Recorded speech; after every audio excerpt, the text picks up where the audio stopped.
I worked the overnight shift at a gas station, just off Route 113. I took the job because it paid a little extra for the late hours, and I told myself I didn't mind the silence, that I liked being alone at night. And for the first few weeks, that was true. The customers came and went in quiet waves. Truckers with red eyes, couples fighting in hushed tones, drifters who never bought gas but always asked to use the bathroom. And the rest of the time, I just swept the floors and restocked candy. I used to let the hours just bleed into something together until I just forgot about everything.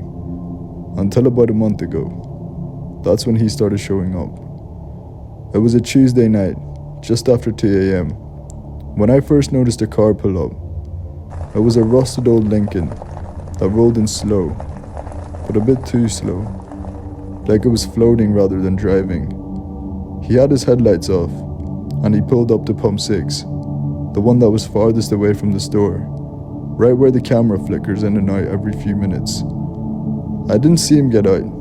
I didn't hear the bell that chimes when someone lifts the pump handle. But when I looked up from the register, he was standing there, tall, unmoving, facing the glass doors from across the lot with his back to the car, like he wasn't there to fuel up, but he was there to watch. I thought maybe he needed help, that maybe the card reader was broken. So I stepped out from behind the counter, pushed open the door, and called out something casual like, "Need a hand?" But he didn't move. He didn't even flinch. He just stood there, arms hanging at his side, head tilted forward, like he was listening to something I couldn't hear. And that's when I noticed something else. There was no face, at least, not one that I could see. Just a smooth, pale shape where his features should have been. He was like a mannequin, or like something had pulled his skin tight across a shape that didn't quite know how a human face was supposed to look. I blinked, just a second, just long enough for the automatic doors to close behind me. But when I looked again, he was gone. The car was still there, but the engine was silent and the pump was untouched. But he was gone. I didn't sleep when I got home. I didn't tell anyone. What was I supposed to say? Hey, some faceless guy stood by the gas pump last night and stared at me until he vanished. I figured it was a trick of the light, a weird dream. Maybe I dozed off for a second and imagined it. Until the next night. Same car, same time, same pump. Only this time, he didn't just watch. This time he took a step closer. It became a pattern. Every night, always at 2:11 a.m., the car would glide silently into the lot, always to pump 6, always with the lights off, and he would appear. Sometimes next to the car, sometimes a few feet closer to the door, always facing the store. He was always featureless, but somehow, I can feel that he was aware of me. Like even without his eyes, he could see straight through the glass, straight into me, into something deeper than my bones. I stopped going outside. I stopped opening the door. I just stood behind the counter, frozen, pretending not to look, pretending not to notice that each night he got a little bit closer. Until eventually, he was standing just outside the entrance. The automatic doors trying to open, sensing someone was there but unable to register that he wasn't someone at all. And then the phone call started. The store has this dusty landline behind the register. It barely works. It's only ever used for emergency or the occasional delivery confirmation. And one night, just after he left, it rang. I jumped. I nearly dropped the box of candy I was restocking. I picked up and said, "Hello?" But no one spoke. But I could hear breathing, long and wet, like someone gasping through a throat that had never learned how. I hung up. It rang again, and it was the same thing. It was the same silence and the same breathing. Then the line crackled, and a voice whispered, inside. I unplugged the phone. It didn't matter. It rang again the next night anyway, and the night after that, until finally on the 7th night I answered, "What do you want?" And the voice said, "You left the door unlocked." I turned around with my heart in my throat. The back door, the one to the stockroom, the one I always lock, was open. I grabbed the flashlight and crept back slowly, calling out, hoping and praying that it was just the wind, or the latch slipping, or anything besides what I knew deep down it had to be. But the room was empty, completely empty, except for one thing. There was a photo printed in black and white, sitting on the ground, freshly placed. It was a photo of me, taken from behind. I was standing at the register and looking at the monitor, and behind me in the photo, just visible in the grainy feed, was him, inside the store, standing right behind me. I don't work there anymore. I left in the middle of my shift the next night. I didn't say goodbye. I didn't collect my last paycheck. Didn't even take off the name tag. I told myself I was done, that it was over. But I still get gas. I still stop at stations when I'm driving late at night. And sometimes, when I look in the mirror at the pump, I see a car behind me.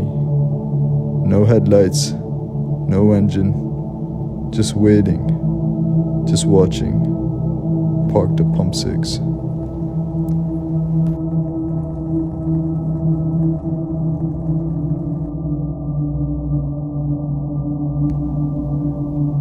I worked the graveyard shift at a gas station, just off Highway 21.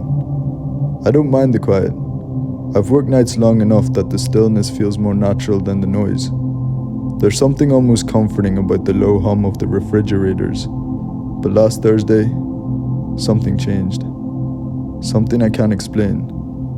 And since then, I haven't been able to sleep without every light in my apartment on. It was around 12:40 a.m. when it started. The lot was empty, just a patch of broken pavement, and I was behind the counter, half reading some online article about sleep paralysis. Then I heard the bell above the front door chime, but the sound wasn't right. It didn't have that familiar sharp jingle, that clean metallic ring you get when someone pushes the door open. This was slower, like something had brushed it from the side, like something had accidentally touched it. So instinctively I looked up. The door was still closed. Not just closed, but perfectly shut, like it hadn't been touched in ages. And yet, the bell was still moving, swaying back and forth with that lazy, silent rhythm. I stepped out from behind the counter and pushed the door open. I leaned outside to the parking lot. There was nothing.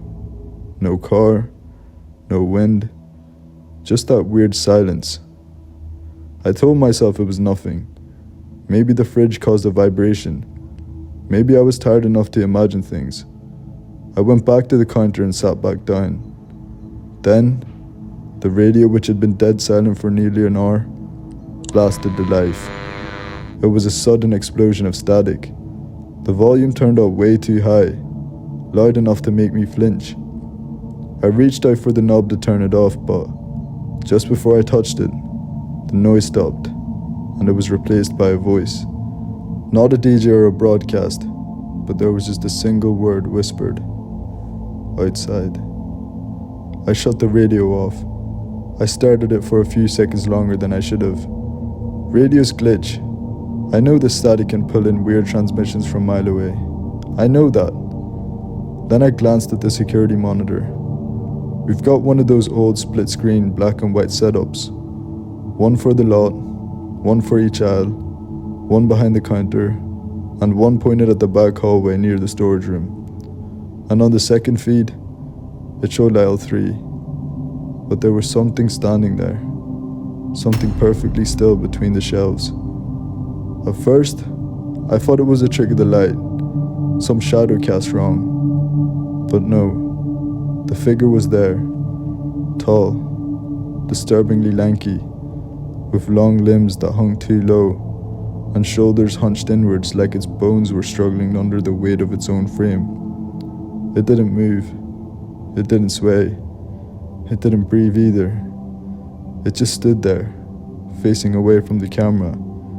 His head was tilted, just so slightly, like it was listening. I was so sure that the store was empty. I hadn't heard anyone come in, and I could still see the door from where I sat. I stood up and slowly walked around the counter. My footsteps were sounding unnaturally loud against the tile floor. I moved down the aisles, peeking cautiously into aisle 3. It was empty. No signs of anyone. Nothing out of place. Just rows of snacks and bottled drinks like always.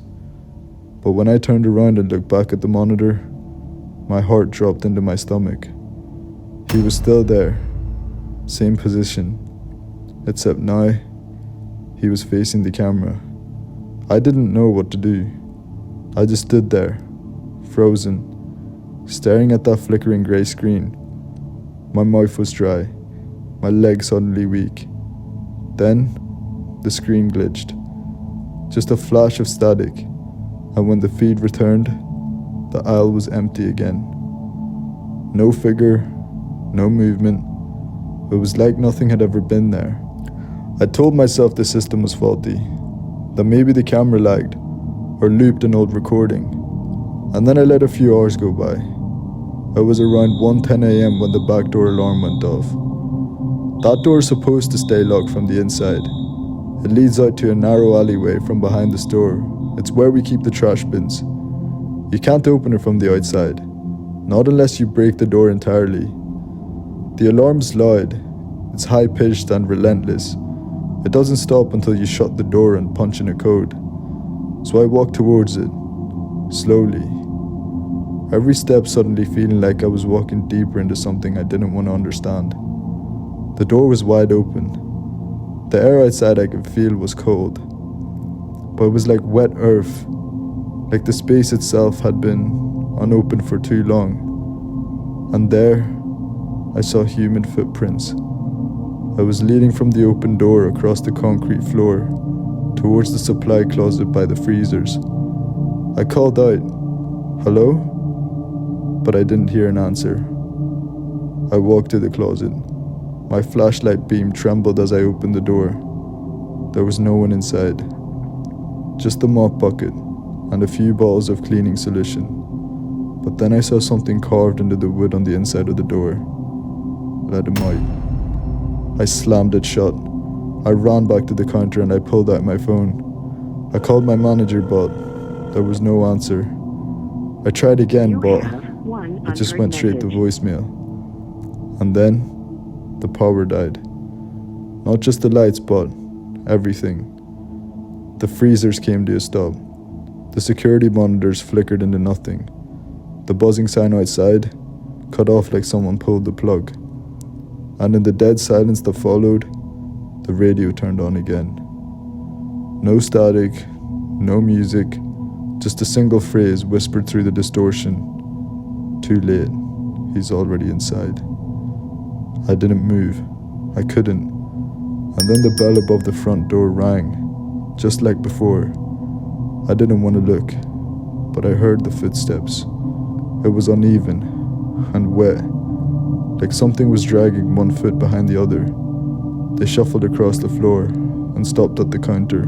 There was something standing there. It had the shape of a man, but no features.